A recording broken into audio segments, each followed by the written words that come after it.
ये क्वेश्चन है NBHM 2020, ठीक है, इसको आज सॉल्व करेंगे।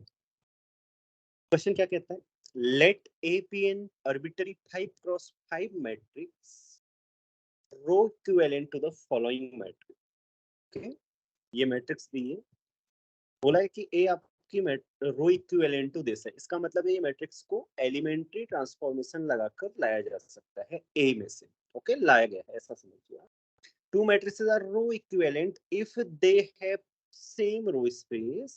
Okay, for each of the following statement, state whether it is true or false. ठीक है, चलिए तो देखो, अगर आप देखो तो ये एक्लन फॉर्म है इसकी, ठीक है। तो पहला ऑप्शन क्या कहता है, the first rows of A are linearly independent. The last four rows of A generate a space of dimension at least 2. The first row of two columns of A are linearly independent. The last four columns of A generate a space of dimension 3. तो पहला option बड़ा आसान है, जो पहली दो रो रही होंगी ना ए की, ये ए की रो के बारे में बात कर रहे हैं। हाँ, ये आपकी आर है। तो आपको मैंने एक बात बताई थी जब एलिमेंट्री ट्रांसफॉर्मेशन से मैं पढ़ा रहा था, कि बोला था दो मैट्रिक्स रो इक्विवेलेंट होती है कब, अगर दो मैट्रिक्स रो इक्विवेलेंट हैं, A is row equivalent to R है, ये वैसे एक्लन फॉर्म है अगर आप देखो तो मैट्रिक्स की ना, तो इनमें क्या रिलेशन होगा आप बता सकते हैं, बताओ। A equal to E1 E2 B, A equal to E1 E2 EN B। Okay good. So मैं उस सब को मिलाकर लिख देता हूँ P। ओके, P इज, और P बिलोंग्स टू, सही बोल रही है रिया कि एक सीक्वेंस होगी एलिमेंट्री ट्रांसफॉर्मेशंस की ना, एलिमेंट्री मैट्रिसेस की E1 E2 dot dot dot EN, जिससे आप R को मल्टीप्लाई करेंगे तो आपके पास A आएगा। ये मैंने समझाया है आपको पहले, क्यों आएगा अभी बताता भी हूँ, याद दिला देता हूँ जिसको नहीं है याद। तो P क्या होगी, लेकिन ये पर तो बोला है, हाँ लेकिन ये पर तो बोला है two matrices are set to be row equivalent if they have same row space. So is having same row space is equivalent to saying that one matrix is obtained from another by a finite sequence of elementary operation.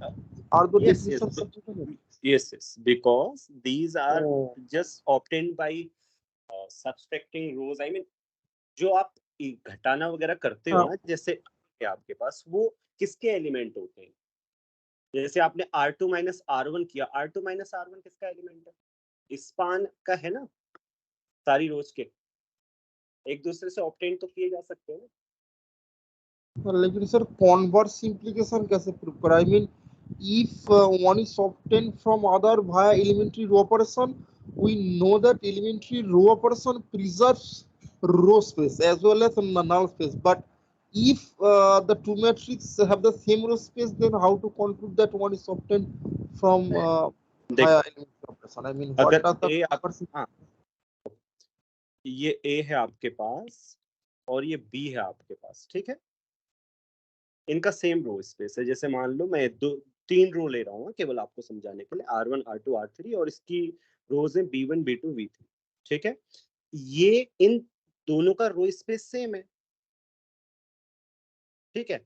तो आप जो ये R1 R2 R3 है इसके span में होंगे या नहीं होंगे, B1 B2 B3 के स्पान में?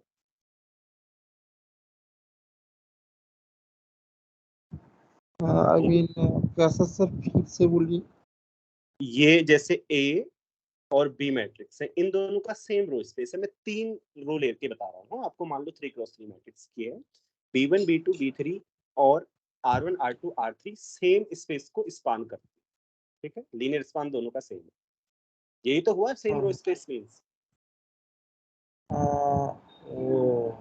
अब तब B1 B2 B3 में आप एलिमेंट्री ट्रांसफॉर्मेशन लगा के R1 R2 R3 ऑप्टेन कर सकते हैं कि नहीं?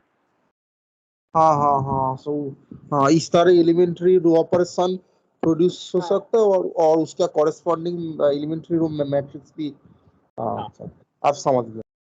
ठीक, तो देखो जब मैं आपको एलिमेंट्री ट्रांसफॉर्मेशंस बता रहा था, मैंने बताया था जब भी आप ए से क्या करते हैं, ए में कोई एलिमेंट्री ट्रांसफॉर्मेशन लगाते हैं तो वो इक्विवेलेंट है multiplying it by a elementary matrix, pre multiplying it by a elementary matrix. Okay, तो अगर ए और आर क्या है, रो, वैसे एक्लन फॉर्म है ना, तो कैसे ऑब्टेन की गई होगी, ऐसे, या आप ऐसे सोच सकते हैं, R is obtained by E1 E2 dot dot dot En ए। ओके, तो ये ऊपर मैंने रिलेशन लिखा है, ये जो E1 E2 dot dot dot En है ना, ये आपकी इन्वर्टिबल मैट्रिक्स होगी, उसको आप P इनवर्स से बोलिए, तो P दूसरी साइड में मैंने लिख दिया है।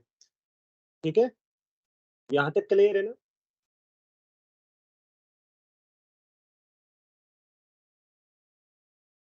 यस और नो? फिर मैं आगे बढ़ू, आगे सरल है, आगे डिफिकल्ट नहीं है। मुझे आवाज नहीं आ रही मेरी? आ रही है सर। हाँ sir, you can turn off the video. Okay, सो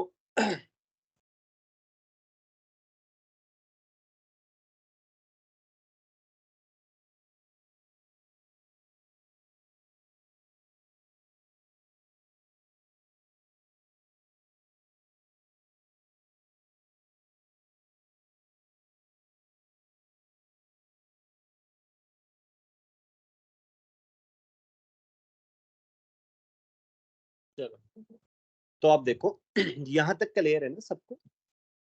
इसको ऐसे समझिए, पहले वाले ऑप्शन के लिए इसकी आवश्यकता नहीं है। The first rose of A R linearly independent. मैं अगर आपको बताऊं तो ये देखो, अगर ए इंटरचेंज को आप, हो सकता है। हाँ, 0 0 0 ले लो, 0 0 0 ले लो, और ऊपर की जो रोज है ना उनको नीचे रख दो। ठीक है, -3 एंड -1, जो ऊपर की रोज है, मतलब ये 3 रोज को नीचे कर दो और ये 2 रो को ऊपर ले लो। ये दोनों दोनों डिपेंडेंट है ना, मैंने रोज को तो स्वैप किया और कुछ तो नहीं किया, ये रो को यहाँ पहुंचा दिया। इसका मतलब अगर आप ए को ऐसा लेते हैं, टेक इक्वल टू दिस, आपका पहला क्या हो जाएगा, फॉल्स।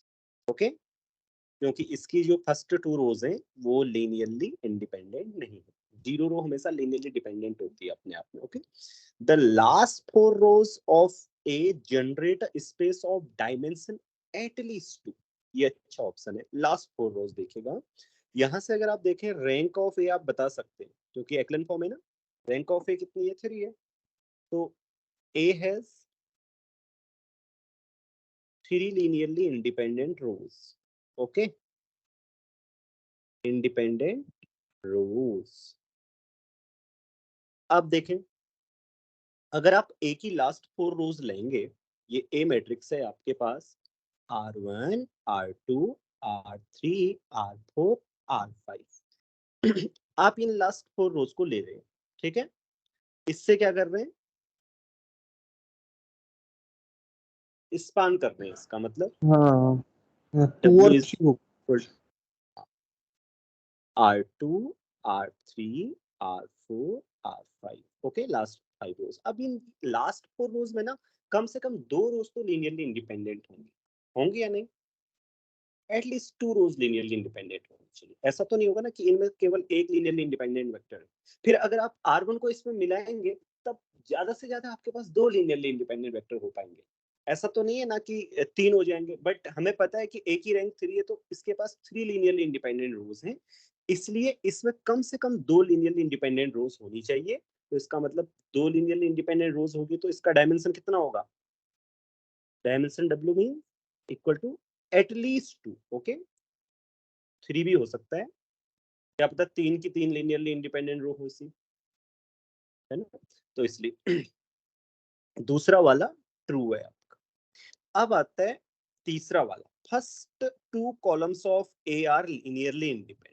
अब इसके कॉलम्स को आप देखेंगे, अगर ये जो आपको रो एक्लन फॉर्म दी है ना, C1 C2 C3, इसके 3 के 3 कॉलम क्या है, पहले के 3 कॉलम्स आपके लीनियरली इंडिपेंडेंट। ओके, देखिए, तो A इक्वल टू क्या है आपके पास, अगर मैं A के कॉलम्स को A1 A2 dot dot dot AN नाम दूं, और R के कॉलम्स को क्या नाम दूं, C1 C2 dot dot dot CR नाम दूं। ओके, CN नाम दूं, ठीक है, तो इनकी आप मल्टीप्लीकेशन करेंगे तो आपके पास क्या आएगा, PC1 PC2 dot dot dot PCN। इस तरफ आपके पास क्या आएगा, A1 A2 dot dot dot AN। ठीक है, तो इसका मतलब पहले जो दो कॉलम्स हैं आपके पास वो क्या आ गए, कंपैरिजन करो दोनों side, A1 equal to PC1 A2 equal to PC2। ठीक है, कंपैरिजन हमने कर लिया। लेकिन आपको ये पता होना चाहिए, अगर हम किन्हीं वेक्टर्स में इन्वर्टिबल मैट्रिक्स से क्या करते हैं, मल्टीप्लाई करते हैं, तो वो वेक्टर्स लीनियरली इंडिपेंडेंट है, तो लीनियरली इंडिपेंडेंट ही रहते हैं। लीनियर ट्रांसफॉर्मेशन की लैंग्वेज में बोलो तो, और linear transformation send linearly independent vectors to linearly independent vectors. Okay, आप इसको वेरीफाई भी कर सकते हैं, P इन्वर्टिबल है ना, जैसे मान लो C1 और C2 क्या है, C1 और C2 क्या है, लीनियरली इंडिपेंडेंट है, तो PC1 और PC2 जो वेक्टर्स बनेंगे वो भी लीनियरली इंडिपेंडेंट होंगे। इसको इजीली वेरीफाई किया जा सकता है। देखो मैं आपको बताता हूँ, K1 times PC1 plus K2 times PC2 equal to 0 ले लीजिए, और P को बाहर कॉमन कीजिए, KC1 plus K2C2 equal to 0 है ना आपके पास। अब P इनवर्स से दोनों साइड मल्टीप्लाई कीजिए तो आप पाएंगे K1C1 K2C2 इक्वल टू 0। क्योंकि C1 और C2 तो लीनियरली इंडिपेंडेंट है, इसलिए K1 और K2 क्या होनी चाहिए, 0 होनी चाहिए, इसलिए PC1 और PC2 भी क्या होंगे, लीनियरली इंडिपेंडेंट। ठीक है, C1 और C2 लीनियरली इंडिपेंडेंट है, ये साफ साफ दिखाई दे रहे हैं, देखो। ठीक है, इट इज वेरी क्लियर। तो इसका मतलब क्या हो गया, the first two columns of A are linearly independent. अच्छा पूजा, अगर इसमें लिखा होता the first three columns of A are linearly independent, तब इसका आंसर क्या होता, ट्रू। ओके ठीक है। अब देखो, the last four columns of A generate space of dimension 3। अगर आप देखोगे ना, यहाँ से लास्ट फोर कॉलम देखोगे, इसके लास्ट फोर कॉलम्स देखो, C1 C2 C3 C4 C5, इसमें कितने लीनियरली इंडिपेंडेंट हैं आप बताओ, इसमें कितने कॉलम से लीनियरली इंडिपेंडेंट है, तीन से ज्यादा तो हो नहीं 3। सकते। तीन रैंक है ना इस मैट्रिक्स की, तो तीन से ज्यादा तो नहीं हो सकते, लेकिन तीन दिखाई दे रहे हैं। अगर आप देखो, ये और ये लीनियरली इंडिपेंडेंट, आप चेक कर सकते हो, ठीक है, वेरीफाई कर सकते हो। तो इसका मतलब C2 C3 C4 are linearly independent. This implies A2 A3 A के corresponding columns, okay, A4 are linearly independent, are linearly independent. So span of A2 A3 A4, last four columns बोला है ना, A5 की dimension कितनी होगी पूजा, exact बता दो, इसने तो हाँ 3 बोला है ना इसने, 3। 3 होगी। Okay, so this is also true. Okay, so we have solved this question. If you have any doubt, then please do ask me. No doubt, it is good question, right? Option B बता दीजिए। Option B बताना ना। देखो, इसकी rank कितनी है matrix की, जो ए होगी ना, रो इक्विवेलेंट मैट्रिक्स की रैंक सेम होती है, इसकी रैंक आप देख सकते हैं 1 2 3, 3 रैंक है इसकी। ठीक है, तो इसका मतलब ए के पास 3 लीनियरली इंडिपेंडेंट रोज, 3 लीनियरली इंडिपेंडेंट। ओके, अब वो बोल रहा है कि लास्ट 4 रोज से हम क्या करेंगे, एक वेक्टर स्पेस स्पान करेंगे, मतलब इन 4 का स्पान लेंगे, तो उसकी डायमेंशन कितनी होगी, एटलीस्ट 2 होगी बोला, इसलिए कम से कम 2 होगी, मतलब उसमें 2 लीनियरली इंडिपेंडेंट वेक्टर तो होंगे, लेकिन ए के लास्ट 4 कॉलम से। हाँ, अब ए के पास 3 लीनियरली इंडिपेंडेंट रोज हैं, तो उसके जो लास्ट 4 है ना, उसमें कम से कम 2 लीनियरली इंडिपेंडेंट रोज तो होंगे ही ना। चलो मान लेते हैं एक बाहर है, ऐसे मान लो, जो पहली वाली है, इसमें कम से कम 2 लीनियरली इंडिपेंडेंट रो होनी चाहिए ना, क्योंकि अगर एक ही लीनियरली इंडिपेंडेंट रो हुई इसमें, जब आप पहली वाली को भी इसमें मिला देंगे, तब 2 होंगी लीनियरली इंडिपेंडेंट रो, ज्यादा से ज्यादा। 3 तो रैंक, फिर 3 रैंक नहीं हो पाएगी ना, क्योंकि रैंक 3 है, तो इसका मतलब अगर आप 4 रोज लेंगे तो उनमें कम से कम 2 लीनियरली इंडिपेंडेंट रोज आएंगे। और अगर आप 4 वेक्टर से स्पान कर रहे हो, 4 वेक्टर का स्पान ले रहे हैं, उसमें कम से कम 2 लीनियरली इंडिपेंडेंट वेक्टर हैं, तो उसकी डायमेंशन कम से कम 2 होगी, क्योंकि अगर आपके पास r वेक्टर्स हैं, उसका आप लीनियर स्पान लेते हैं, तो उसकी डायमेंशन होती है maximum number of linearly independent vectors available in that set. ठीक है, तो कम से कम 2 तो है, इसलिए डायमेंशन क्या होनी चाहिए, 2 या 2 से ज्यादा। ठीक है, क्लियर है? Okay, yes sir. ओके, तो अब आगे बढ़े बच्चों। आज का ये एनबीएचएम का क्वेश्चन था, लीनियर अलजेब्रा का। अब आगे करते हैं, अपनी थ्योरी कंटिन्यू करते हैं। कहाँ मैंने आपको कुछ होमवर्क दिए थे ना कल के लिए, तो ये क्वेश्चंस हैं, आज हम इनको लास्ट में करेंगे। पहले मैं आपके ये होमवर्क क्लियर कर देता हूँ। अच्छा, मैं कुछ आपको प्रूफ